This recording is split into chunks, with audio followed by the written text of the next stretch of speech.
अदम एतमाद पर वोटिंग 3 अप्रैल को होगी, शेख रशीद। वफाकी वजीर दाखिला शेख रशीद ने कहा कि अदम एतमाद पर वोटिंग 3 अप्रैल को होगी। इस्लामाबाद में प्रेस कॉन्फ्रेंस करते हुए शेख रशीद ने कहा कि अभी 31 तारीख को अदम एतमाद पर बहस होगी, जिसके बाद वोटिंग 3 अप्रैल को होगी।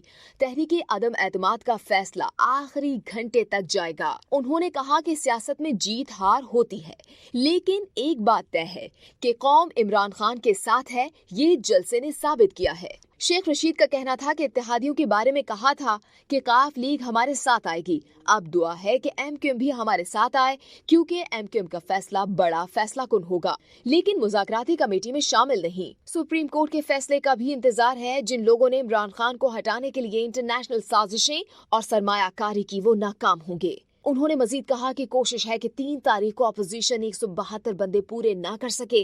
मैं बहुत घबराहट में था, लेकिन अल्लाह ने दिखाया कि लोग इमरान खान के साथ हैं, चाहे इलेक्शन का रिजल्ट कुछ भी हो। शेख रशीद ने कहा कि फौरी एक्शन का हामी हूँ। हज के बाद इलेक्शन होने चाहिए। इमरान खान अच्छा बजट दें। उनका कहना था कि पिंडी वाले जिम्मेदार लोग हैं, वो पाकिस्तान के साथ हैं और हालात से बखूबी वाकिफ हैं। वो पाकिस्तान के मामलात को समझते हैं। अगर उन्होंने गैर जानिबदारी का मुजाहिरा किया तो अच्छी बात है, इसमें कोई मसला नहीं होना चाहिए। हम हर चीज पिंडी पर डाल दें तो अच्छी बात नहीं। उन्होंने कहा कि चौधरियों में बगावत की खबर गलत है। मजीद खबरों के लिए देखते रहिए डेली जंग यूट्यूब चैनल।